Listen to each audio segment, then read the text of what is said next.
Okay, सबको visible है screen? Yes sir. Okay, एक सेकंड रुको। अब ठीक है, fine. First of all sorry for the delay. Okay, time waste नहीं होना चाहिए था।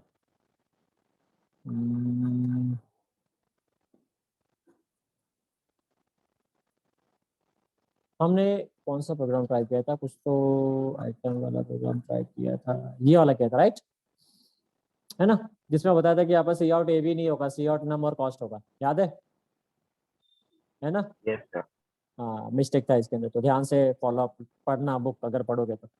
ओके, ये तो हमारा हो गया था। फाइंड जीसीडी यूजिंग क्लास का कॉन्सेप्ट यूज करके write a program, write a C process program to find a GCD, define a method, find to accept and calculate two numbers of the GCD. तो यहाँ पर class use करके आप लोगों को GCD calculate करने का है, तो क्लास का नाम आप लोग कुछ भी दे सकते हो, जैसे यहाँ पर इन्होंने जीसीडी का नाम दिया हुआ है। ठीक है, चलो एक काम करते हैं, जीसीडी का कॉन्सेप्ट लिखते हैं। अभी यहाँ पर इन्होंने क्या बोला है कि दो function, sorry, define a function to accept the value and calculate GCD of the two numbers and print the GCD value. अब उन्होंने बोला कि फंक्शन डिफाइन करो, ठीक है। मेथड, मेथड का मतलब होता है फंक्शन। ओके, दोनों का मीनिंग सेम है, चाहे मेथड बोलो या फंक्शन बोलो। तो एक एक फंक्शन होगा जिसके अंदर जीसीडी कैलकुलेट करेंगे, एक फंक्शन होगा जिसके मतलब यहाँ पर मेन होगा जिसके थ्रू हम लोग उसको ऑब्जेक्ट बना करके वो फंक्शन को कॉल करेंगे। ओके, तो चलो ये प्रोग्राम करते हैं। ये जीसीडी का न्यू टेक्निक है, does not equals to B वाला। आपको पता है ये वाला मेथड जीसीडी कैलकुलेट करने का? ठीक है, ये वाला चलो मेथड ट्राई करते हैं, ये प्रोग्राम भी हम कंप्लीट करते हैं आज। तो एक थोड़ा सा आइडिया आ जाएगा कि सी प्लस प्रोग्राम क्लास वाला कैसे करना। ठीक है, तो ऑनलाइन कंपाइलर यूज करते हैं, होपफुली ऑनलाइन भी क्लास का कॉन्सेप्ट एग्जीक्यूट करता रहेगा, नहीं रहेगा तो हम इंस्टॉल कर लेंगे सॉफ्टवेयर। ओके, क्लास जीसीडी, ये हमारा क्लास का नाम हो गया, ब्रेसेस ओपन ब्रेसेस क्लोज, यहाँ पे सेमीकोलन आएगा। ठीक है, अब जनरली वेरिएबल्स हम लोग प्राइवेट में बनाते हैं और फंक्शंस हम लोग पब्लिक में बनाते हैं। ठीक है, तो प्राइवेट। ओके, अभी दो नंबर का जीसीडी निकालने का है, तो ए कॉमा बी, ये दो नंबर हमारे नंबर हो गए जिसका हमें जीसीडी कैलकुलेट करना है। पब्लिक, पब्लिक में हमारा फंक्शन आएगा जो कैलकुलेट करेगा, सो वॉइड फाइंड या कैलकुलेट। ओके, फाइंड जीसीडी, चलो नाम दे देते हैं इसको। ठीक है, ये फंक्शन का नाम है फाइंड जीसीडी। इतना क्लियर है? Yes sir. ठीक है, अब हम लोग जो फंक्शन है क्लास के बाहर डिफाइन करेंगे। क्या रीजन हो सकता है कि क्लास के बाहर ये फंक्शन को डिफाइन करेंगे? बता सकता है कोई? हम लोग ने अंदर क्यों नहीं डिफाइन किया? किसी को याद है? दो तरीके से डिफाइन कर सकते हैं ना फंक्शन को क्लास में, एक इनसाइड द फंक्शन, सॉरी एक इनसाइड द क्लास, एक आउटसाइड द क्लास। तो हम लोग आउटसाइड द क्लास क्यों डिफाइन कर रहे हैं? इनसाइड भी तो कर सकते थे। क्या रीजन हो सकता है? किसी को याद है? ओके, किसी ने चैट में कुछ लिखा है? प्राइवेट क्लास है शायद, नहीं? हिंट देता हूँ, इनलाइन फंक्शन से कुछ लेना देना है इसका।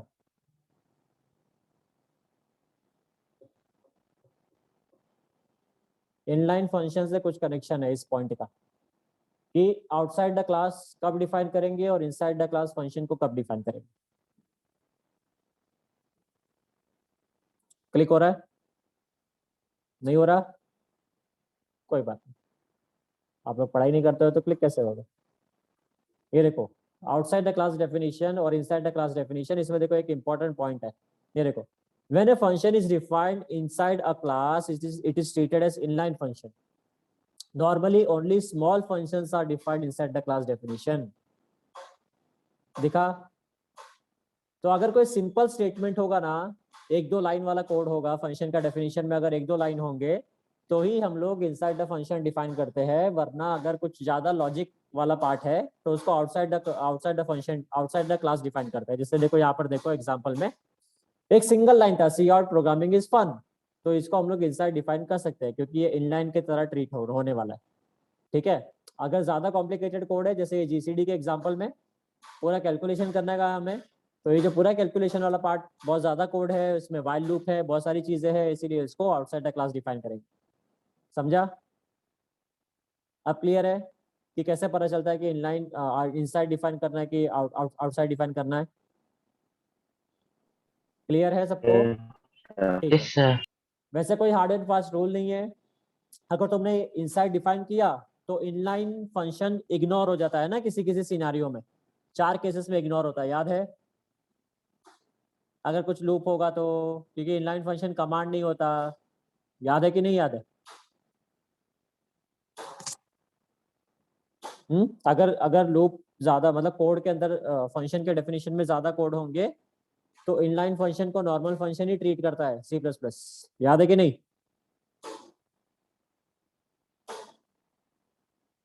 कुछ बोलो, yes no?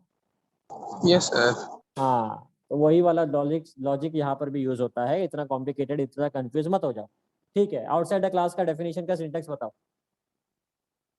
Outside class function definition का सिंटेक्स बोलो।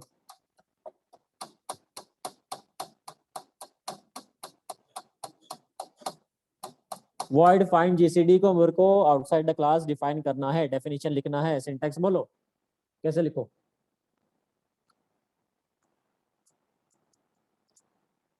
मैंने नोट शेयर किया है, ठीक है? वॉइड के बाद डायरेक्टली स्कोप रेजिस्टेंस ऑपरेटर नहीं आएगा, वॉइड के बाद क्या आएगा?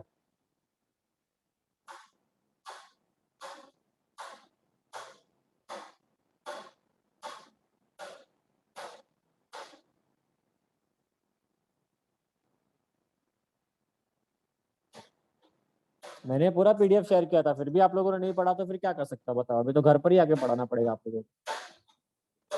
ऐसे कैसे काम चलेगा? क्या है सिंटैक्स, चेक करके बताओ जल्दी। मुझे फाइंड जीसीडी को आउटसाइड द क्लास डिफाइन करना है, कैसे लिखूंगा? जल्दी बोलो।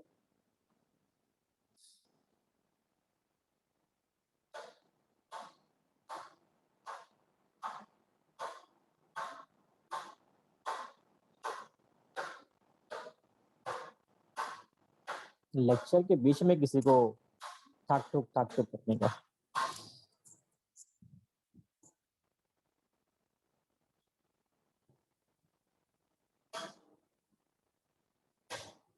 Return type, class name, scope resolution operator, function. Very good, perfect.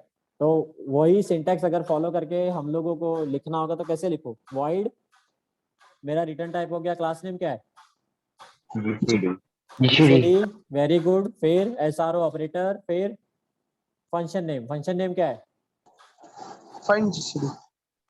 क्या है फंक्शन का नाम? Find GCD. Find GCD, parenthesis open, braces close, right? यही है ना? Yes, sir. हाँ हाँ, पढ़ाई करो। ठीक है, चलो फाइंड जीसीडी के अंदर ही हम लोग वैल्यू वगैरह रीड करेंगे। Cout, enter, enter two numbers, क्योंकि हमने वैल्यू रीड नहीं की ना, है कि नहीं? तो पूरा कैलकुलेशन ये फाइंड जीसीडी के अंदर ही होगा। वैल्यू रीड से लेकर के लॉजिक से लेकर के आउटपुट, सब कुछ इसके अंदर ही होने वाला है। ठीक है, so enter two numbers to find GCD.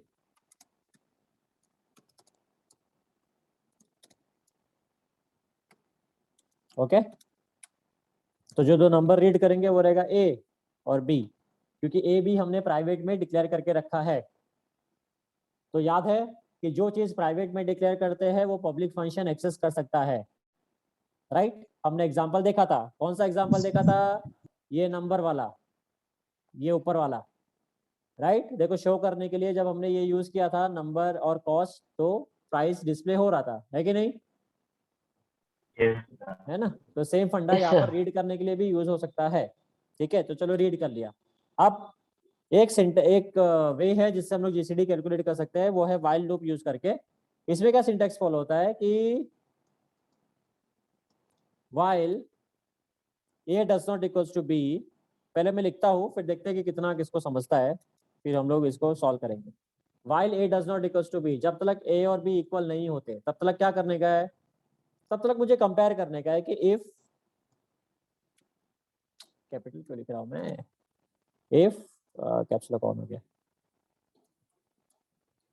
If a is greater than b, तो उस केस में a equals to a minus B हो जाएगा, ठीक है। Else b equals to b minus A हो जाएगा, ठीक है। ये पूरा मेरा while लूप के अंदर चलेगा। जब a और b इक्वल हो जाएंगे ना, तो कोई भी एक वैल्यू प्रिंट कर दो, वही तुम्हारा जीसीडी है। The GCD is a. समझा क्या लॉजिक? एक पेन और पेपर लो, पेपर तो होगा, बुक तो होगा ना आपके लोगों के पास।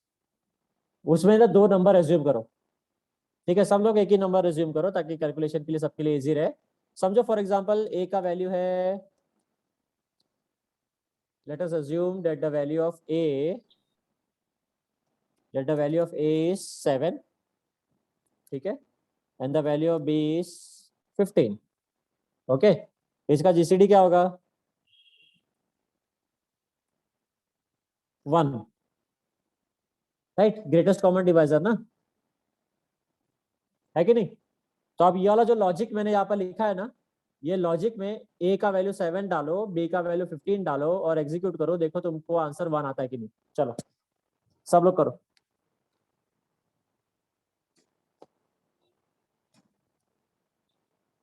समझा ना क्या करना है कि नहीं समझा? समझा सर, वैल्यूज पुट कर रहे हैं। हाँ वैल्यू,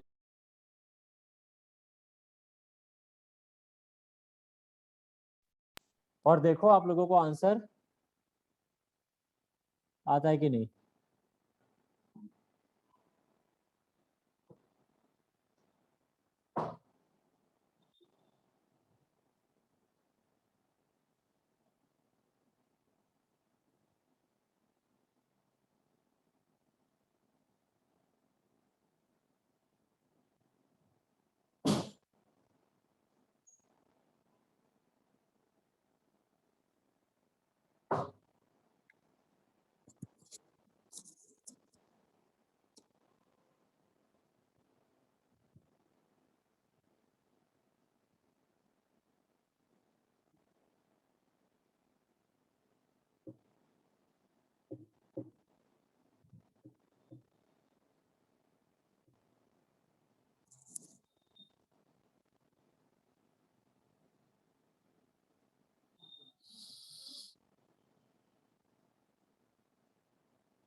यस सर।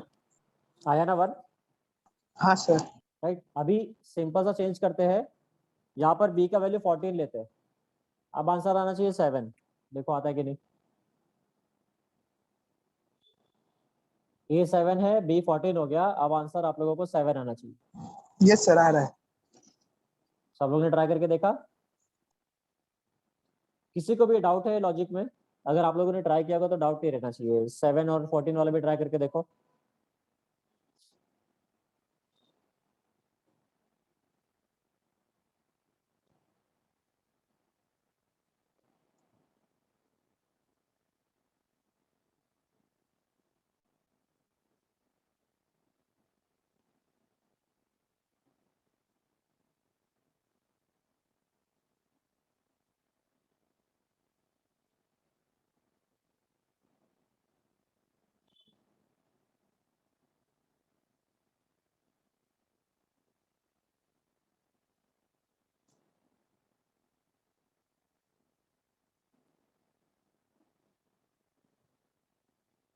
आया सबको? राइट, क्लियर है? ये लॉजिक क्लियर है? एकदम सिंपल सा लॉजिक है जीसीडी कैलकुलेट करने के लिए। ओके, और एक हमने जो लॉजिक किया था स्टार्टिंग में फॉर लूप वाला था, राइट? Yes sir. है ना? तो 2 लॉजिक आप लोगों के पास हो गया। दोनों में से एग्जाम में जो भी लॉजिक अप्लाई करना है करो, आप लोगों की मर्जी, ठीक है। तो चलो अभी इसे एग्जीक्यूट करते हैं, मगर अभी क्या मिसिंग है हमारा? क्लास तो रेडी है, ये क्लास रेडी हो गया, ये फंक्शन का डेफिनेशन रेडी हो गया। अब हमें क्या करना है मेन में? कॉल। कॉल करने के पहले हमें कुछ बनाना पड़ेगा ना, ऑब्जेक्ट। Yes sir. क्या है सिंटैक्स ऑब्जेक्ट बनाने का?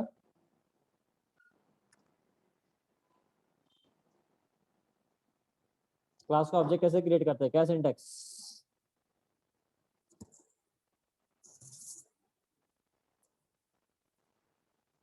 Class name object perfect perfect. तो क्लास नेम हमारा है जीसीडी, ऑब्जेक्ट समझो G1, हमने बना दिया एक ऑब्जेक्ट। ठीक है, फिर कॉल कैसे करेंगे? G1 G1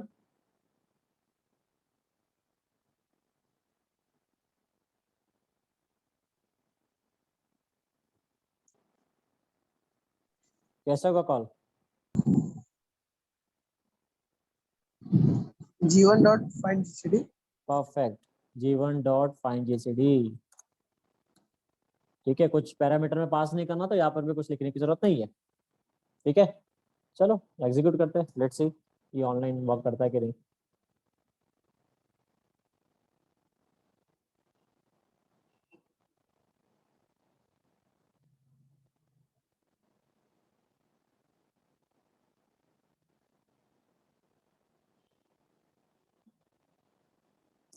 connection is lost, internet गया क्या?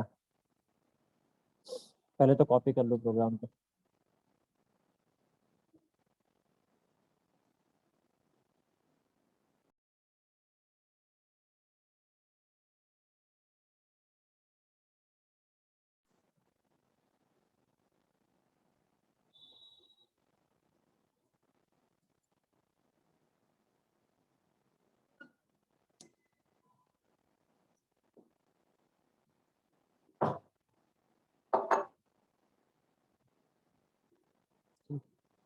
कुछ तो प्रॉब्लम है, एक काम करते हैं हम लोग सॉफ्टवेयर इंस्टॉल ही कर लेते हैं, 2 मिनट लगेगा। डिफिकल्ट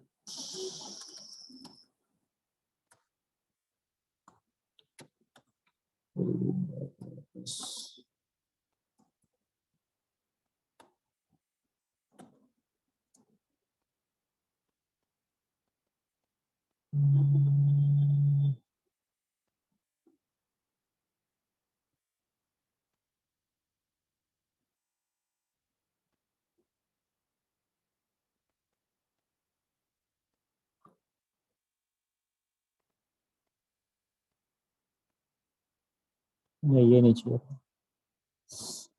सॉफ्ट कोड से हमने किया था ना?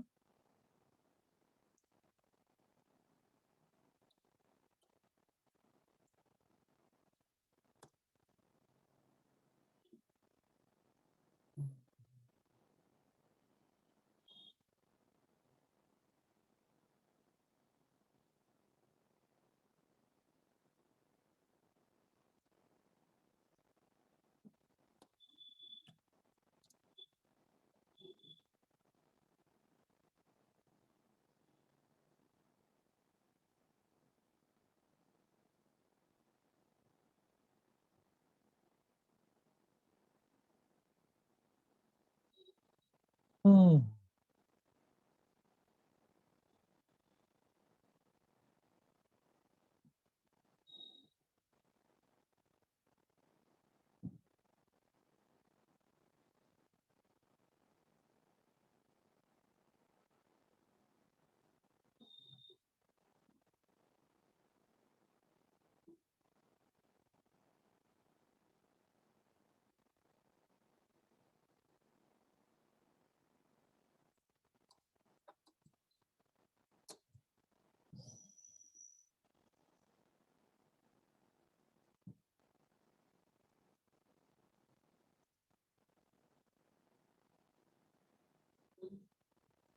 वहां पे मिलो सामने लैब में, बोलो।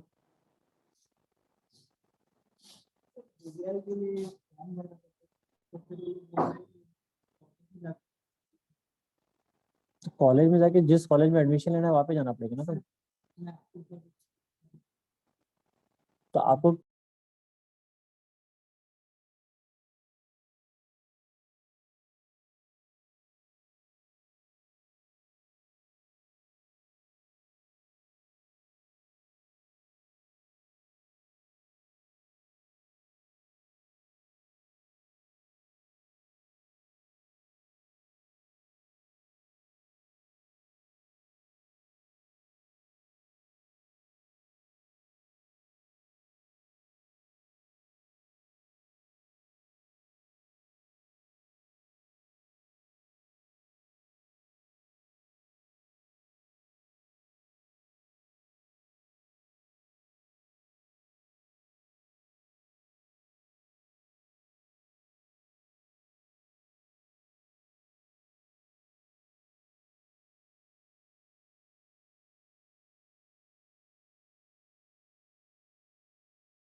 ओके, तो मैंने सॉफ्टवेयर इंस्टॉल कर लिया ताकि अपना काम जल्दी हो जाए। क्या क्या चेंजेस करना है इसमें, ये वाला पार्ट नहीं रहेगा, ठीक है। डॉट एच आएगा यहाँ पर। और क्या इंक्लूड करते हैं हम लोग? कौन है वो? कौन आए? सर उसका फाइल नेम भी चेंज करना है क्या? किसका? सीपीपी है वो। ना सीपीपी रहेगा ना। अच्छा सॉरी। तुम पहला लेक्चर बैठ रहे हो क्या? नहीं। सीपीपी रहेगा ना, सी प्लस प्लस कर रहे हो तो। ठीक है, कोई बात नहीं, होता है कभी कभी होता है। आज सुबह सुबह प्रैक्टिकल किया था आप लोगों ने, थोड़ा सा दिमाग काम नहीं कर रहा होगा अभी। पहले पेपर 2 किया, अभी पेपर 1 करोगे। Get C H,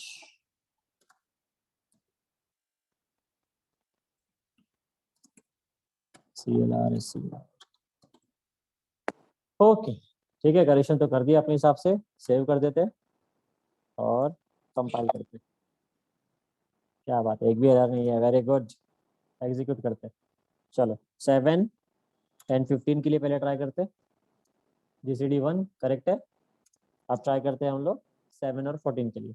7 and 14, GCD 7, सही है ना? देखो हो गया क्लास यूज करके हमारा जीसीडी कैलकुलेशन। ओके,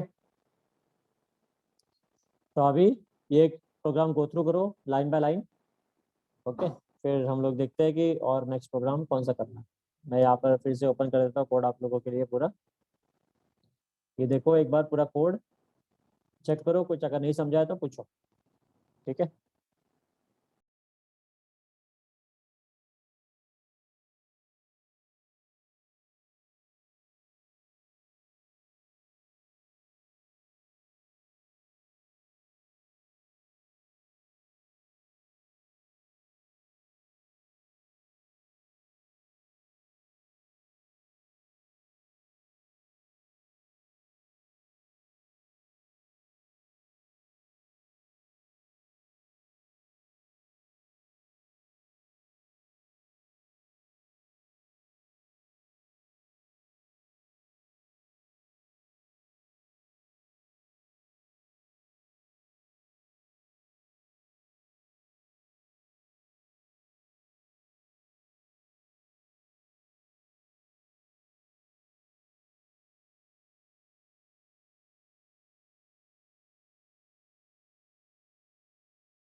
ओके, पढ़ा कोड सब लोगों ने?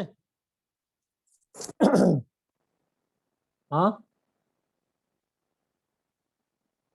अरे कुछ बोलो, यस नो? Yes sir. ठीक है, किसी को कुछ डाउट है, कुछ कंफ्यूजन है? समझा? नो। कोई पार्ट बाउंसर गया है? और भी प्रोग्राम्स करेंगे और अच्छे से समझेगा। बस खाली इसमें इंपॉर्टेंट क्या है ना, कि सब देखो अलग अलग ब्रेक करके रखा हुआ है। एक क्लास बनाया हुआ है, फंक्शन का डेफिनेशन लिखा हुआ है, मेन हमारा नीचे है, ऑब्जेक्ट के थ्रू हम लोग सबको एक्सेस कर रहे हैं। बस खाली ये चीज, ये तीन ही चीज करना रहता है, इतना ही खाली याद रखोगे तुम्हारा काम बहुत इजीली हो जाएगा क्लास के टॉपिक में।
हाँ ठीक है, ओके, चलो और देखते हैं आगे नेक्स्ट क्या है टॉपिक। सबको समझा है ना कि बहुत फास्ट जा रहे हैं हम लोग? ऐसा तो नहीं ना? हम लोग जो जो टॉपिक्स जो कवर किए वही सब टॉपिक्स यूज कर रहे हैं, जैसे class, function, sorry function, variables, definition, calling, वही सब लॉजिक है। अगर आप ये प्रोग्राम में देखो तो कुछ नया नहीं किया हमने, है ना? यहाँ पर देखो कॉलिंग किया है फंक्शन को, यहाँ पर डिक्लेयर किया है, यहाँ पर डेफिनेशन लिखा है, बस खाली सिंटैक्स थोड़ा सा क्लास के हिसाब से चेंज हो गया है, बस लॉजिक वही सब है। समझे? यस। ओके, कंफ्यूज मत होना, इजी इजी है सब। किधर गया? तो हमने जीसीडी वाला प्रोग्राम कर लिया, थोड़ा सा ऑलमोस्ट सेम ही है, कुछ चेंजेस तो है नहीं। नेक्स्ट, ऑब्जेक्ट इन्होंने ऑब्जेक्ट नाम से बनाया है, हमने G1 G2 के नाम से बनाया, तुम्हारे ऊपर है, तुम ऐसा बना सकते हो। ऑब्जेक्ट का नेम नॉर्मल वेरिएबल नेम का रूल फॉलो करता है, वो रूल फॉलो करने। Next, what is friendly function? ठीक है, नाम से समझ में आ रहा है कि फ्रेंड फंक्शन होगा वो। तो फ्रेंडली फंक्शन क्या है वो देखते हैं हम। Give the characteristics of A friend function.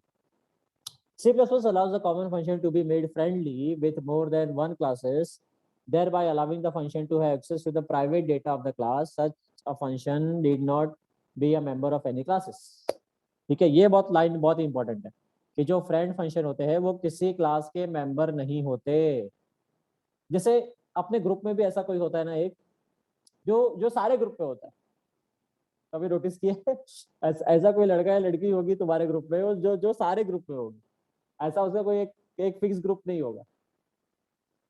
वैसे ही टाइप का फंक्शन समझ लो इसको, कि चाहे कितना भी क्लास होगा अलग अलग टाइप का, हम लोग एक प्रोग्राम में, एक C++ प्रोग्राम में चाहे कितना भी क्लास बनाए, ठीक है, अगर फ्रेंड फंक्शन बनाया है तो फ्रेंड फंक्शन हर क्लास के लिए अवेलेबल, ठीक है, किसी एक स्पेसिफिक क्लास के लिए अवेलेबल नहीं। समझे? Non member functions cannot have access to the private data of the class. अगर मेंबर नॉन मेंबर फंक्शन है तो प्राइवेट डेटा को एक्सेस नहीं कर सकता है, तो हमने बहुत बार पढ़ा है, ठीक है। However, there could be a situation where user would like two classes to share a particular function. At this situation, friend function is used. ठीक है, समझो ईवीएस का प्रोजेक्ट बनाने का है। ईवीएस का प्रोजेक्ट बनाने के लिए कोई एक स्मार्ट लड़का है या लड़की है, लड़की है ज्यादा स्मार्ट, लड़की है, ठीक है, उसको सब कुछ आता है बराबर से, तो दो ग्रुप चाहेंगे कि वो सेम रहे, वो लड़की दोनों ग्रुप में चाहेंगे कि ये यहाँ पे रहनी चाहिए ताकि हमारा काम फटाफट हो जाए। वैसे टाइप का सिचुएशन समझ लो, ठीक है, कि प्राइवेट नॉर्मल फंक्शंस तो प्राइवेट डेटा को एक्सेस नहीं कर सकते, मगर मुझे कोई ऐसा एक फंक्शन बनाने का है जो दोनों क्लास के डेटा को एक्सेस कर सके, तो वो फंक्शन वो सिचुएशन अचीवमेंट करने के लिए फ्रेंड फंक्शन हेल्पफुल होता है। समझे? क्लियर है? हाँ To make an outside function friendly to a class, simply declare the function as a friend of a class as given below. तो अगर फंक्शन को फ्रेंड बनाना है तो खाली बस फ्रेंड कीवर्ड लगा दो, जैसे हम लोग इनलाइन के लिए इनलाइन कीवर्ड लगा रहे थे, राइट? ठीक है, समझा? जैसे इनलाइन फंक्शन के लिए इनलाइन कीवर्ड लगाते हैं ना, वैसे फ्रेंड फंक्शन डिक्लेयर करने के लिए फ्रेंड कीवर्ड लगाते हैं, बाकी पूरा सिंटेक्स सब सेम। ओके, क्लियर है? चलो अभी आगे बढ़ते हैं। The keyword friend declares the function to be friendly with that class. This function is defined as a normal C++ function. ये लाइन बहुत इंपॉर्टेंट है, ठीक है, कि this function यानी friend function is defined as normal C++ function. Normal C++ function की तरह definition लिखते हैं, यानी इसके लिए SRO ऑपरेटर और क्लास का नाम को बुलाने की जरूरत नहीं है, ठीक है। नॉर्मल जैसा फंक्शन का डेफिनेशन होता है वैसे ही लिखते हैं, समझे? यानी function definition does not use class name, keyword, SR operator. Okay, clear है? yes sir. Next, characteristics, features क्या क्या है फ्रेंड फंक्शन के। पहला फीचर है, it is not in the scope of a class to which it has been declared as friend. अभी सुनने में बहुत अजीब लग रहा है मगर सिंपल स्टेटमेंट है, it is not in the scope of a class to which it has been declared as friend. कौन समझा पाएगा ये क्या है, कहने का मतलब क्या बोल रहा है ये स्टेटमेंट का मतलब क्या है, बताना क्या चाह रहा है, स्कोप का मतलब क्या है आप?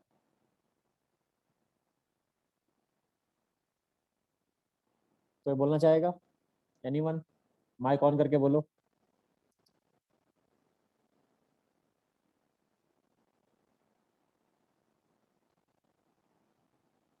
कम ऑन, कुछ तो बोलो, राइट रॉन्ग मैटर नहीं करता। जहाँ तक क्लास की वैल्यू जो क्लास में जो है एप्लीकेबल है उसके ये फंक्शन बाहर उसके डिक्लेयर होता है, उसके स्कोप में नहीं रहता।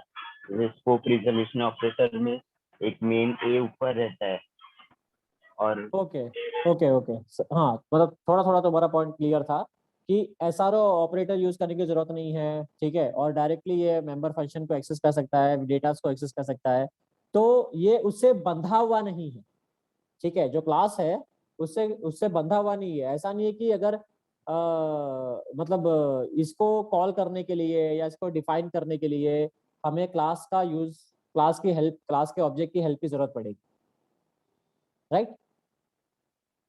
ठीक है, समझा? यानी इसको अगर कॉल भी करना होगा तो भी नॉर्मल फंक्शन की तरह कॉल करेंगे, इसको डिफाइन भी करना होगा तो भी नॉर्मल फंक्शन की तरह ही डिफाइन करेंगे, समझ गए? तो इसका क्लास ऑब्जेक्ट से या क्लास के नेम से कोई भी कनेक्शन नहीं है, समझ गए? ठीक है, तो ये स्टेटमेंट का मतलब यही है, it is not in the scope. Since it is not in the scope of the class, अभी वो स्टेटमेंट का ही एनहेंस पार्ट है, एक्स्ट्रा पार्ट है, it cannot be called by using object of that class. जब वो class के scope में ही नहीं है, उससे कुछ कनेक्शन ही नहीं है उसका, तो ऑब्जेक्ट की जरूरत ही नहीं है। It is called like a normal C plus function, जैसे नॉर्मल सी प्लस फंक्शन को कॉल करने के लिए जो सिंटेक्स यूज करते हैं वही सिंटेक्स यूज करना है, समझ गए? ठीक है, it can be declared either in public or private part of the class without affecting its meaning। तो चाहे उसको पब्लिक पार्ट में डिक्लेयर करो फ्रेंड फंक्शन को या प्राइवेट पार्ट में डिक्लेयर करो, मीनिंग उसका इफेक्ट नहीं होगा, ठीक है, मीनिंग उसका सेम रहने वाला है, यानी वो सेम तरीके से काम करेगा, ठीक है, वर्किंग उसका मैकेनिज्म सेम रहेगा, समझे? Usually it has object has argument, ठीक है, ये लाइन बहुत इंपॉर्टेंट है कि फ्रेंड फंक्शन के लिए हमें ऑब्जेक्ट आर्ग्यूमेंट पास करना पड़ता है। आर्ग्यूमेंट आई होप आप लोगों को क्लियर हो गया। आर्ग्यूमेंट कहाँ पर पास करते हैं,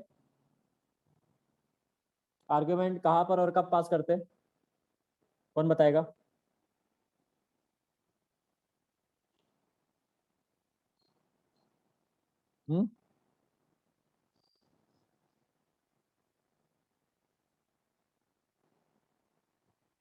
आर्ग्यूमेंट कब और कहाँ पर पास करते हैं?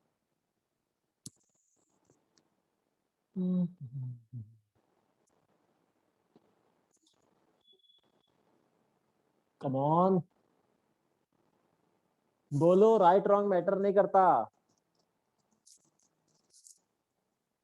आर्ग्यूमेंट कब और कहां पर पास करते हैं?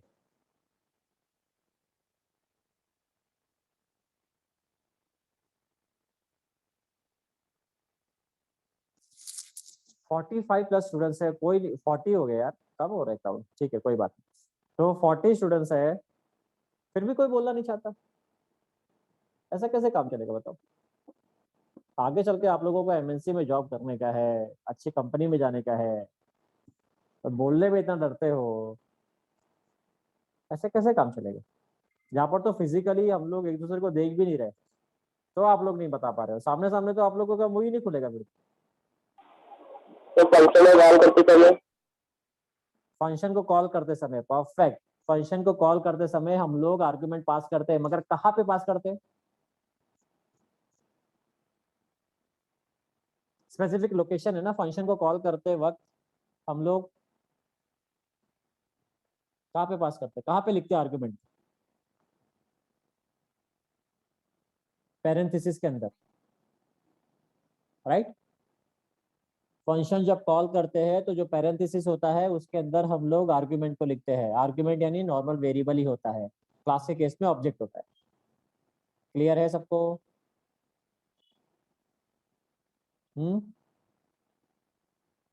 Yes sir. ठीक है, okay. It has the object as argument, तो यहाँ पर object as an argument pass करते हैं हम लोग, ठीक है, किसमें?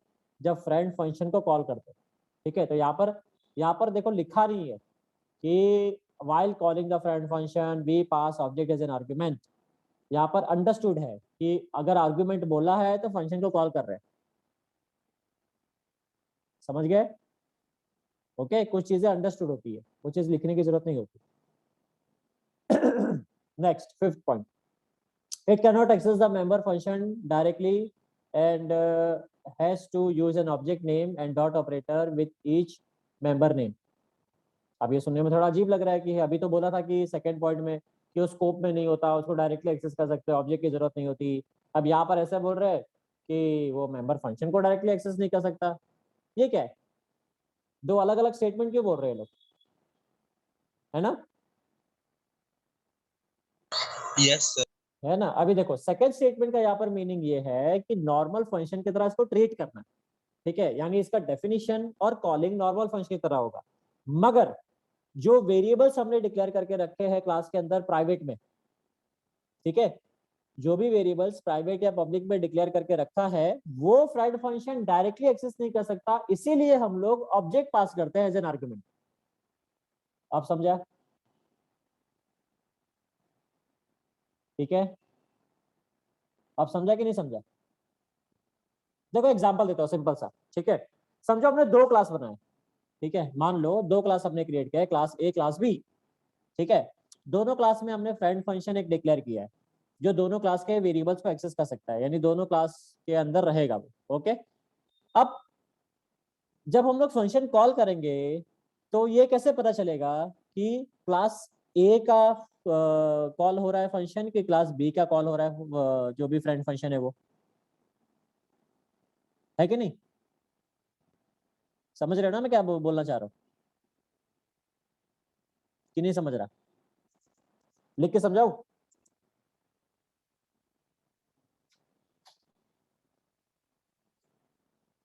रुक जाओ, लिख के समझाता हूँ।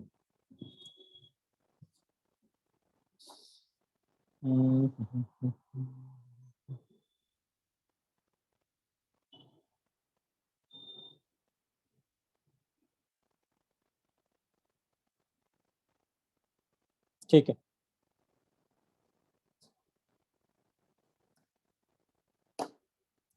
ओके। तो अभी समझो एक क्लास हमने डिक्लेयर किया है, क्लास ए, ओके, इसका डेफिनेशन है, और यहाँ पर हमने एक फ्रेंड फंक्शन डिक्लेयर किया है, ठीक है, फ्रेंड कुछ भी फंक्शन नेम है, ठीक है, XYZ, ओके। और एक क्लास डिक्लेयर किया है क्लास बी, ओके, यहाँ पर इसका डेफिनेशन है, और यहाँ पर एक फ्रेंड फंक्शन डिक्लेयर किया है, ठीक है, ABC, ओके। जब ये फंक्शन कॉल हम करेंगे ओके, या फिर ये फंक्शन जो है ये तो स्कोप में नहीं है क्लास के, राइट। तो एक ही बार अगर समझो हमने एक्स वाई जेड डिक्लेयर कर लिया हो तो दोनों क्लास में यूज हो सकता है। ऐसा जरूरी नहीं है कि हमें ए बी सी डिक्लेयर करने की जरूरत पड़े। Okay, for this class B. तो जब हम लोग एक्स वाई जेड को कॉल करेंगे तब ये कैसे पता चलेगा कि एक्स वाई जेड किसके लिए कॉल हो रहा है, ए के लिए कॉल हो रहा है या बी के लिए कॉल हो रहा है? समझा क्वेश्चन? क्योंकि यहाँ पर तो खाली बस X Yes, Y Z sir. लिखा ना। तो ये चीज आइडेंटिफाई करने के लिए हम यहाँ पर पास करते हैं ऑब्जेक्ट। ठीक है, यहाँ पर हम ऑब्जेक्ट पास करते हैं। तो समझो अगर हमने बनाया ए का ऑब्जेक्ट obj1, ठीक है, और बी का ऑब्जेक्ट बनाया ऑब्जेक्ट 2, तो जब हम लोग यहाँ पर ऐसे लिखेंगे एक्स वाई जेड obj1, तो उस केस में ये ए को रिलेट करेगा। ओके, और अगर हमने ऐसे लिखा एक्स वाई जेड obj2, तो ये किसको रिलेट करेगा? बी को। समझे? क्योंकि यहाँ पर हमने बी का ऑब्जेक्ट पास किया, ओके, और यहाँ पर हमने ए का ऑब्जेक्ट पास किया। समझ रहा है?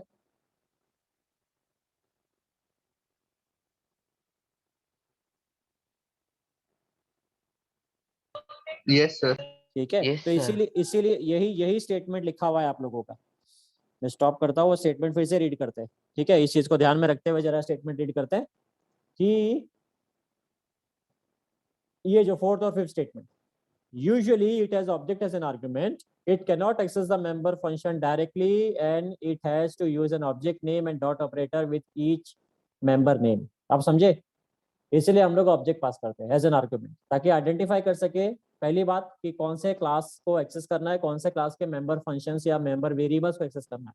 यहाँ पर फंक्शन लिखा है तो फंक्शन से खाली बस फंक्शन वाला वर्ड मत समझना। ठीक है, यहाँ पर ये जो लिखा है ना can not access member function, ठीक है, तो यहाँ पर खाली फंक्शन से ये मत समझना कि हम लोग फंक्शन की बात कर रहे हैं। Can not access member function से ये भी मीनिंग होता है कि हम लोग वेरिएबल्स की भी बात कर रहे हैं। ठीक है, बहुत ही हैंडराइटिंग खराब आ रही है यार माउस से। वेरिएबल, समझे? ओके, डेटा की भी बात कर रहे हैं हम। क्लियर है? Yes, sir. तो अगर हमें डेटा ए का एक्सेस करना होगा या डेटा बी का एक्सेस करना होगा तो हम लोग ए का ऑब्जेक्ट पास करेंगे फंक्शन में या बी का ऑब्जेक्ट पास करेंगे। अकॉर्डिंगली ऑब्जेक्ट नेम और डॉट ऑपरेटर से फंक्शन के डेफिनेशन के अंदर जो फ्रेंड फंक्शन है उसका वेरिएबल को एक्सेस करेगा। समझ गए? समझे? तो फंक्शन के डेफिनेशन के अंदर ऑब्जेक्ट नेम और डॉट ऑपरेटर का यूज होगा। क्लियर है? हम इसका एग्जांपल भी देखेंगे, डोंट वरी, इतना कॉम्प्लिकेटेड नहीं है, बहुत इजी। वैसे आप लोगों को थियरी में खाली इतना ही आने वाला है फ्रेंड फंक्शन को लेकर। फ्रेंड फंक्शन का कोई प्रोग्राम नहीं है, ठीक है, कोई ऐसा क्वेश्चन भी नहीं आएगा बोर्ड में, ये सारी चीजें नहीं आएगी। ओके, बोर्ड में आप लोगों को थियरी आने वाला है। एक फ्रेंड फंक्शन का डेमोन्स्ट्रेशन यहाँ पर दिया हुआ है, हम वो डेमोन्स्ट्रेशन देख लेते हैं। ओके, क्लियर है? Yes, sir. यहाँ पर तो नोटिस करो तो दो क्लास है, एक क्लास ए एक क्लास बी। ठीक है, क्लास ए क्लास बी दोनों में फ्रेंड फंक्शन एक बनाया हुआ है एक्सचेंज। ये देखो, friend word exchange, function name same रखा है, रख सकते हो, कोई प्रॉब्लम नहीं है। अब यहाँ पर देखो कॉल करते हुए कैसे कॉल किया है। ठीक है, exchange ABC comma PQR, ABC यानी ये वाला ऑब्जेक्ट ए का, PQR यानी बी का ऑब्जेक्ट, ये दोनों को ऑब्जेक्ट को पास किया है और वो ऑब्जेक्ट के हेल्प से वेरिएबल्स को एक्सचेंज करेगा। यानी ये इसका जो डेफिनेशन है वो डेफिनेशन यूज करके दोनों ऑब्जेक्ट्स के वेरिएबल्स को एक्सचेंज करेगा। यानी ये प्रोग्राम में क्या हो रहा है बेसिकली कि जो ये वेरिएबल है, वेरिएबल 2 जो बी के अंदर है और जो वेरिएबल 1 जो ए के अंदर है, उन दोनों का वैल्यू स्वैप हो रहा है। समझे? समझ रहा है क्या? एग्जीक्यूट करके देखता हूँ मैं, मतलब दिखाता हूँ मैं आपको। ओके, मगर एग्जाम में आप लोग खाली बस याद रखो कि थियरी एग्जाम में आप लोगों को फ्रेंड फंक्शन का कैरेक्टरिस्टिक्स और डेफिनेशन इतना ही आने वाला है, इससे ज्यादा नहीं आएगा। ओके, प्रोग्राम वगैरह कोई नहीं पूछने वाला। क्लियर है?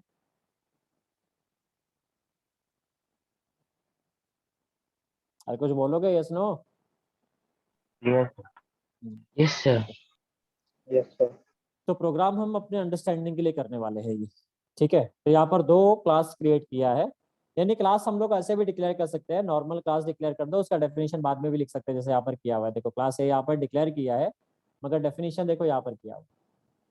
ठीक है, या फिर तुम डेफिनेशन साथ में लिख दो, तुम्हारी मर्जी है। ठीक है, चलो ट्राई करते हैं इसको। ये पहले प्रोग्राम को हम लोग ये सॉफ्टवेयर में लिख लेते हैं, ताकि बाजू में रहेगा, फिर हम लोग डायरेक्टली एग्जीक्यूट करेंगे इसको। Okay,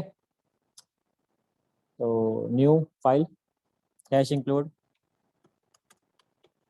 iostream.h hash include con io.h word में नहीं आएगा। क्लास ए जो एग्जांपल है हम लोग सेम एग्जांपल लिखते हैं, फिर उसके अंदर कुछ मॉडिफिकेशन करके देखेंगे हम जब एग्जीक्यूट करेंगे तो। ठीक है, okay. Private int value 2, okay. Public, यहाँ पे नोटिस करो तो उन्होंने ऐसे नीचे लिखा है, आप नीचे लिखो या एक साथ लाइन में लिखो, उससे कुछ फर्क नहीं पड़ता। मेरी टेंडेंसी मैं लाइन में लिखता हूँ, आप लोगों को जैसा कंफर्टेबल फील होता है आप लोग वैसे लिख सकते हो। ठीक है, यहाँ पर void लिखा है, void की जरूरत नहीं है, इग्नोर कर सकते हो आप लोग उसको, कोई प्रॉब्लम नहीं है।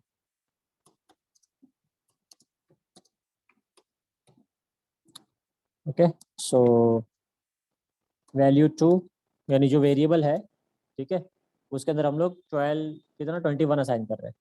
समझा, इतना पार्ट समझा सबको? ठीक है, ये हमने अंदर ही डिक्लेयर कर दिया है, सॉरी अंदर ही डिक्लेरेशन और डेफिनेशन दोनों अंदर ही लिख दिया है क्लास के, क्योंकि सिंगल लाइन है ना, राइट?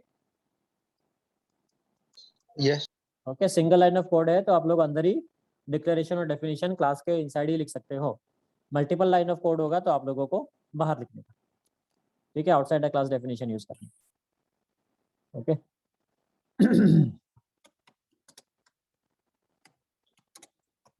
तो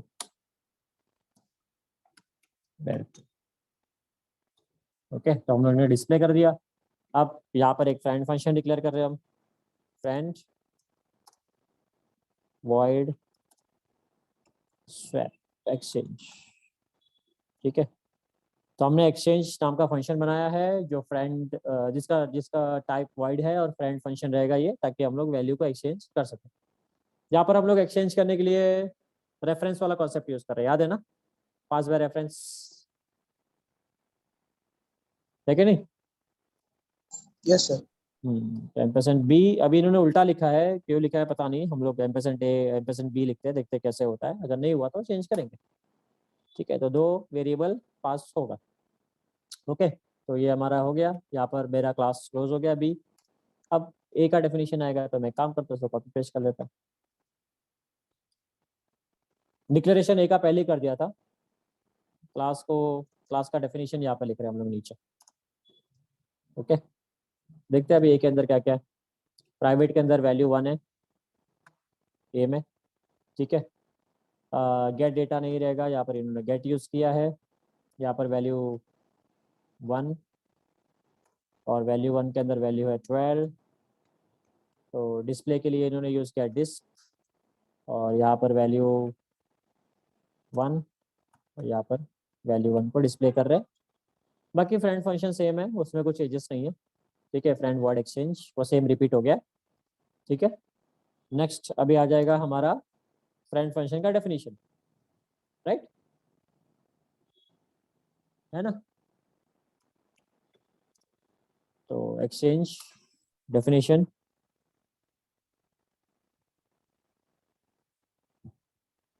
अच्छा बी एम्परसेंड टेक्स्ट, तो एक काम करते हैं ऐसे लिखते हैं, इन्होंने जो पैटर्न फॉलो किया है, बी एम्परसेंड एक बार बुक का लिख के देखते हैं, कुछ एरर आएगा तो हम लोग सॉल्व करते हैं इसको। ठीक है, ओके सर। ये हो गया, ये हो गया, और यहाँ पर हमारा वैल्यूज है जो हम लोग एक्सचेंज करने वाले हैं, तो B ampersand X comma A ampersand Y,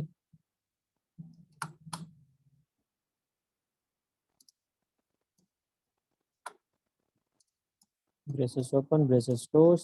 अभी यहाँ पर नोटिस करो तो ये डेफिनेशन हम लोग नॉर्मल तरीके से लिख रहे हैं। यहाँ पर कुछ क्लास या SRO वगैरह यूज नहीं किया हमने, ठीक है। तो ये ऐसा हम लोग लिख सकते हैं, मतलब फ्रेंड फंक्शन बनाया इसीलिए। ओके, सी आउट, सी आउट नहीं है, एक्सचेंज है यहाँ पर। तो एक वेरिएबल क्रिएट किया हुआ है इन टेम्प, टेम्प इक्वल्स टू वही एक्सचेंज स्वैप बाय रेफरेंस वाला लॉजिक यूज किया है यहाँ पर, एक्स डॉट बी। तो डॉट ऑपरेटर इसलिए यूज किया क्योंकि हम लोग ऑब्जेक्ट यूज कर रहे हैं, ठीक है, बी का। ओके, और यहाँ पर आ जाएगा एक्स डॉट ए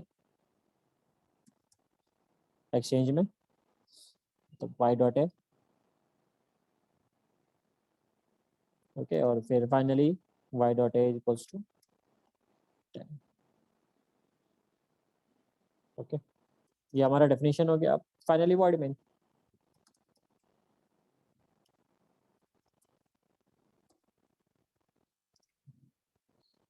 एक ऑब्जेक्ट बनाएंगे,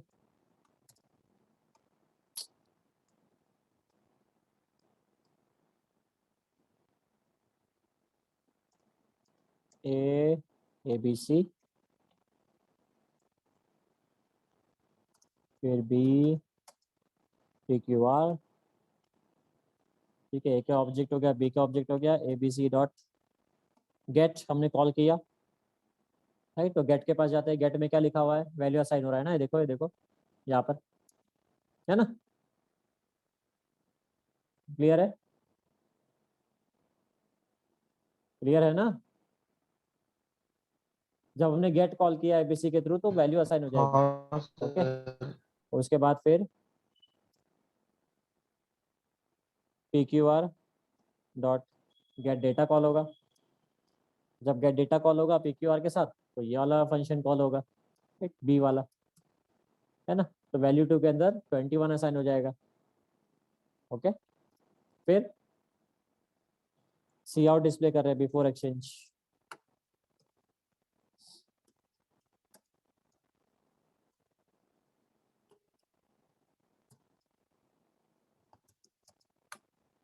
ठीक है, बिफोर एक्सचेंज कॉल करने के लिए एबीसी का डिस्प्ले कॉल किया हमने,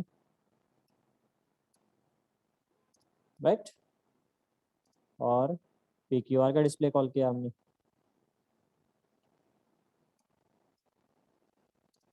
ओके, समझा। जैसे हमने गेट कॉल करके वैल्यू असाइन किया था, वैसे डिस्प्ले कॉल करके वैल्यू डिस्प्ले किया। ओके, ये सेम चीज रिपीट हो जाएगी, बस खाली एक स्टेटमेंट आ जाएगा बीच में, डेट इज एक्सचेंज। अभी देखो ये वाले फंक्शन को हम लोग नॉर्मल तरीके से कॉल कर रहे हैं क्योंकि फ्रेंड फंक्शन है। ओके, और इसके अंदर दोनों हम लोग ऑब्जेक्ट पास कर देंगे, that is ABC comma P Q R. Okay, और यहाँ पर आ जाएगा after swap, after exchange, simple. Display तो सेम तरीके से कॉल होगा, क्लियर है।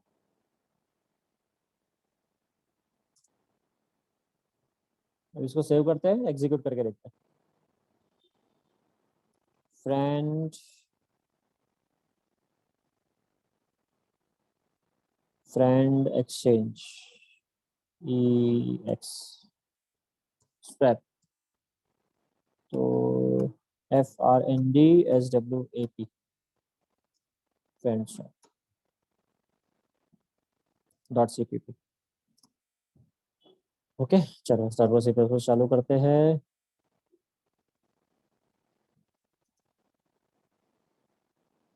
ओके,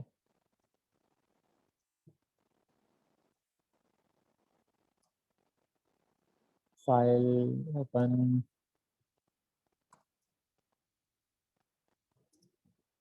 क्लास, ये सॉफ्टवेयर में थोड़ा सा गड़बड़ है, इसको बंद करके चालू करना पड़ेगा। फाइल, यस यस,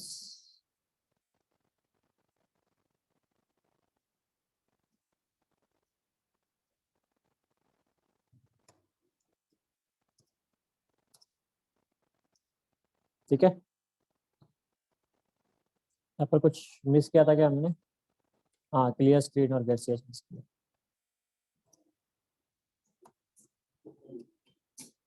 मैं जहाँ पे बैठा ना, जो ड्रॉ में ही है, कोने में रखा हूँ।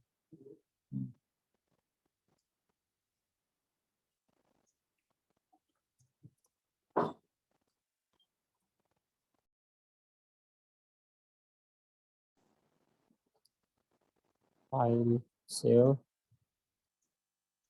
Alt F9। 10 एरर है, क्या बात है, क्या बात है, क्या एरर है, बताओ बताओ इसका सोल्यूशन क्या है, जल्दी। इधर क्या मिस्टेक किया हमने?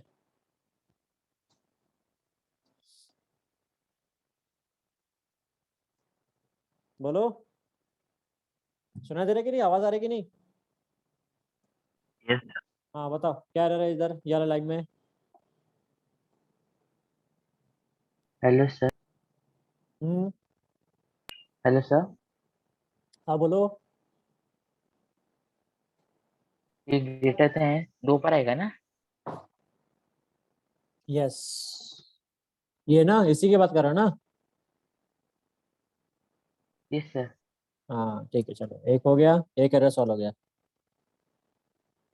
अभी देखते हैं, सेव करके फिर से हम लोग कंपाइल करके देखते हैं। 9 एरर है, यहाँ पर भी सेम मिस्टेक है।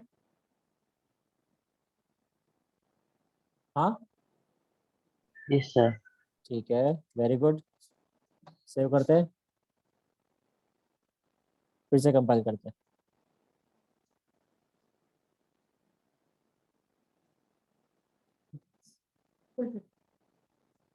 आप क्या बोल रहे हैं? B is not a member of B. क्यों? क्योंकि सेम मिस्टेक है ना। बी थोड़ी ना मेंबर है बी का। बी का मेंबर कौन है? कौन बताएगा इसका आंसर? बुक में तो मिस्टेक है, इसीलिए बुक का हमने लिखा। यहाँ पर क्या आएगा? कौन बताएगा? ये रहा बी का क्लास, बताओ। एक्स तो मेंबर है ही नहीं। हाँ कम ऑन, सोचो।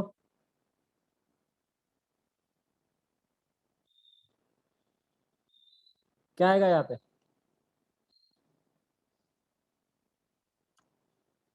एक्स डॉट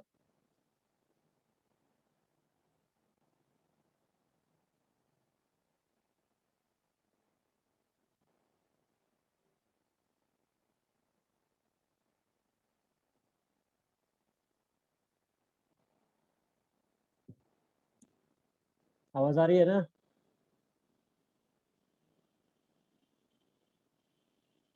अरे आवाज आ रही कि नहीं आ रही? आ रही है। हाँ तो यस बताओ सर। आंसर क्या है, आंसर क्या है इसका? बी तो मेंबर नहीं है, तो कौन है मेंबर? क्लास बी में कौन है जिसको वैल्यू, जिसका वैल्यू एक्सचेंज करने का है? इतना सिंपल सा तो आंसर है, पता नहीं क्या सोच रहे हो। सर वैल्यू 2, वैल्यू टू, 21 को यस एक्सचेंज करना है। Yes yes, value two is a member of B. तो सेम मिस्टेक यहाँ पर भी हुई है, राइट? है ना, सेम मिस्टेक यहाँ पर भी हुआ है। यहाँ पर एक ए के बदले क्या आएगा? वैल्यू 1। Yes perfect, value 1। इसीलिए बुक को पढ़ते वक्त आंखें खोल के पढ़ना, ठीक है। चलो 4 एरर हो गया 8 से। आप क्या बोल रहे हैं? Temporary used for parameter X in call to exchange B, ये पता नहीं क्या क्या है ये। तो वार्निंग है। वार्निंग है, ठीक है, चलो इग्नोर करते हैं, आगे बढ़ते हैं। एरर किधर है? ये रहा error, cannot convert A to B. ये क्या है? Cannot convert A to B. यहाँ पर एम्परसेंड पास करना पड़ेगा क्या? चलो ट्राई करते हैं। टाइप मिसमैच, पैरामीटर एक्स, नहीं। क्या पास करेंगे यहाँ पे? Cannot convert A to B, exchange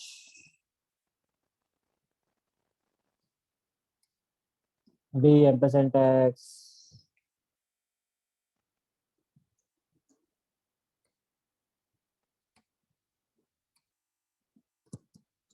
और कौन सा वार्निंग है? अच्छा 4 एरर है। Can not convert B to A, type mismatch, parameter Y to A call exchange this, type mismatch in parameter, यानी हम लोग बराबर से पैरामीटर पास नहीं कर रहे बराबर टाइप का। क्या गलती हो रही है?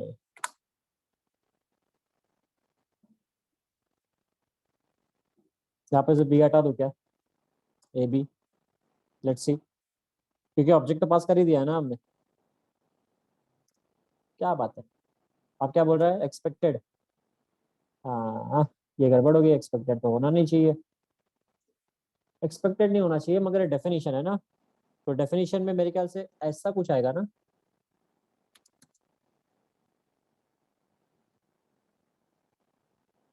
नहीं, हम्म,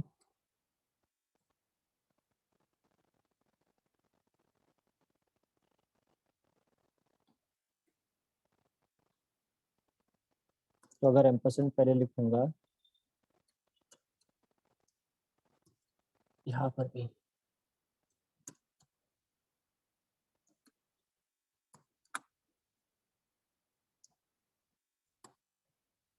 अब तो एरर बढ़ गया। Parameter name are only for function body,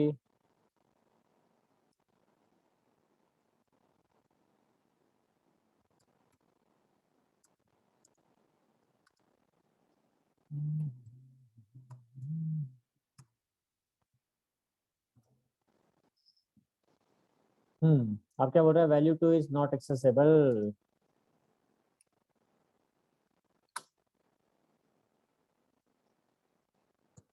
वैसे यहाँ पर इन्होंने लिया ही क्यों था एम्परसेंड, तो लॉजिक नहीं समझा। चलो ठीक है, can not convert A to B, A B C public, B के अंदर भी गेट डेटा पब्लिक है, वेरिएबल भी है, exchange,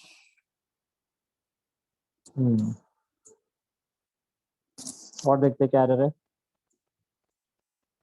type mismatch, type mismatch in parameter x equal to A, type mismatch in parameter y equal to A,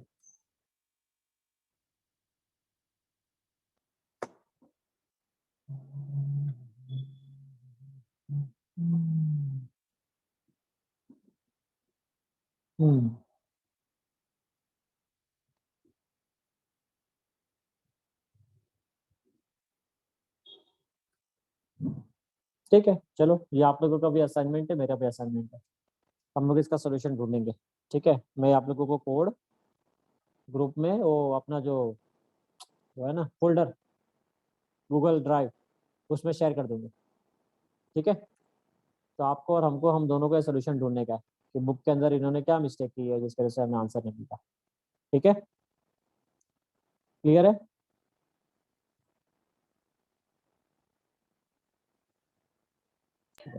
Yes, sir. Next, तो note, when a common function is to be made friendly with two classes, forward declaration is necessary because when we declare the friend function in first class, the object of the second class may also be passed as an argument to the friend function. But at the time of compilation, compiler does not have the knowledge about the second class. Therefore, an error will arise. Hence, forward declaration is necessary. Forward declaration तो हमने भी follow तो किया ही है, कुछ syntax तो हमने miss नहीं किया था। ठीक है, देखते हैं, कोई इशू नहीं है, हम निकालेंगे सोल्यूशन इसका। How member of the class can be accessed using pointer objects. ठीक है, ये पॉइंटर वाला कॉन्सेप्ट है, फिलहाल हम लोग पॉइंटर वाले कॉन्सेप्ट में इतना ज़्यादा डीप में जाने की जरूरत नहीं है क्योंकि ये आता भी नहीं है। ठीक है, तो हमारा जो इंपॉर्टेंट टॉपिक है पहले वो खत्म कर लेते हैं, फिर ये पॉइंटर वाला टॉपिक पे जंप करते हैं। ठीक है, इसके अंदर वही वाला कॉन्सेप्ट यूज हो रहा है, अगर आप मेन से रीड करना शुरू करो ना तो बहुत ईजी है। जैसे यहाँ पर एम्प्लॉय पॉइंटर वेरिएबल बना दिया। ठीक है, देखो यहाँ पर पॉइंटर ऑब्जेक्ट बना दिया, अगर आप नोटिस करो तो ईएमपी मेरा क्लास है, ई एक नॉर्मल ऑब्जेक्ट है और पॉइंटर एक ऑब्जेक्ट बना दिया है। तो पॉइंटर ऑब्जेक्ट जब बनाते हैं ना तब एक्सेस इस तरीके से करते हैं। ठीक है, ये पॉइंटर ऑब्जेक्ट है तो एड्रेस स्टोर कर सकता है, और एड्रेस के बाद एक्सेस डॉट ऑपरेटर से नहीं करते, एरो ऑपरेटर से करते, बस इतना ही चेंज होता है। समझे? बाकी सबको सेम रहता है। समझ रहे हैं?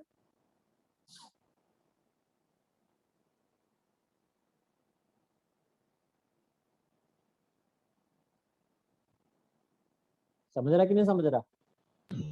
सर समझ रहे हैं। पूरा सब सेम रहेगा, सब कुछ सेम रहेगा, प्राइवेट पब्लिक डेफिनेशन सब कुछ सेम रहेगा। बस खाली पॉइंटर अगर ऑब्जेक्ट बनाया है हमने तो पॉइंटर ऑब्जेक्ट नॉर्मल ऑब्जेक्ट का एड्रेस स्टोर कर सकता है, जैसे पॉइंटर वेरिएबल नॉर्मल वेरिएबल का एड्रेस स्टोर कर सकता है। और एक्सेस करने के लिए हमें अगर पॉइंटर के थ्रू फंक्शन को एक्सेस कर रहे हैं तो ये जो एरो है वो यूज करते हैं। तो एरो के लिए माइनस और ग्रेटर देन साइन यूज करना रहता है एरो ड्रॉ करने के लिए। बाकी सिंपल सा कॉन्सेप्ट है पॉइंटर का, इतना कुछ कॉम्प्लिकेटेड नहीं। ठीक है, सिंटैक्स ये देखो यहाँ पे सिंटैक्स दिया हुआ है, ये ऑब्जेक्ट पास करते हैं और कॉल करने के लिए हम लोग एरो ऑपरेटर यूज करते हैं, देखो यहाँ पे लिखा हुआ है। For accessing the member function and variable of E use ptr and arrow operator. Suppose get data is a function of class emp, then using pointer object it can be accessed as this। तो pointer object से हम लोग इस तरीके से access कर सकते हैं। नॉर्मल प्रोसेस ऐसे होता है। ठीक है, पॉइंटर डॉट गेट डेटा या फिर ई को डायरेक्टली यूज करो, ई डॉट गेट डेटा। ठीक है, नॉर्मल तो पता ही है आप लोगों को, कोई प्रॉब्लम नहीं यूज कर।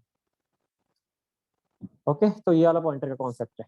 फाइन, नेक्स्ट ये छोटा सा टॉपिक है, ये खत्म कर लेते हैं स्टैटिक डेटा, फिर हम लोग नेक्स्ट क्लास से डिस्ट्रक्टर और जो कंस्ट्रक्टर वाला टॉपिक शुरू करेंगे। स्टैटिक डेटा क्या होता है? 3 स्पेशल फीचर्स है, ये भी आप लोगों को थ्योरी में ही आएगा, प्रोग्राम्स नहीं आता इसके ऊपर। ठीक है, the 3 special characteristics of a static data is as follows। it is initialized to 0 when the first object of its class is created। जैसे हम पहला ऑब्जेक्ट क्रिएट करते हैं तो ऑटोमेटिकली वो 0 पे इनिशियलाइज हो जाता है। No other initialization is permitted, कोई और इनिशियलाइजेशन परमिटेड यानी अलाउड नहीं है। Only one copy of that member is created for the entire class and is shared with all the objects of that class no matter how many objects are created. चाहे कितना भी object बनाए, एक ही variable है, एक ही copy है जो सबके साथ शेयर होगा। ठीक है, it is visible only within the class but its lifetime is in the entire program. तो क्लास के अंदर विजिबल होता है मगर उसका लाइफ टाइम पूरे प्रोग्राम के लिए एक्सेसिबल होता है, कैसे भी एक्सेस कर सकते हैं। स्टैटिक डेटा वही वाला डेटा होता है जैसे मैंने लाइक और बताया था ना, हार्ट वाला। जो हार्ट होते हैं वो सबके लिए कॉमन होता है, वो एक पोस्ट के लिए कॉमन होता है, वो चाहे पोस्ट कोई भी ओपन करे उसको कॉमन ही वो हार्ट्स दिखाई देंगे, कमेंट्स, लाइक्स। ठीक है, ये सारी चीजें आपका स्टैटिक डेटा के ऊपर वर्क करता है। ओके, इसका हम लोग एक प्रोग्राम जीरो छोटा सा कर लेंगे जब हमारा नेक्स्ट लेक्चर होगा।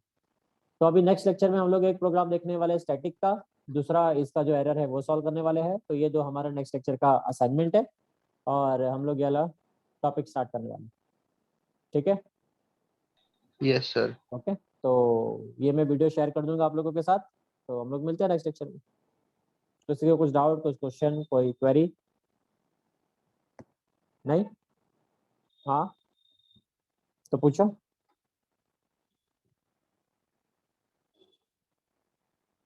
No doubt. ठीक है, चलो फिर bye, all of you, take care, have a great day.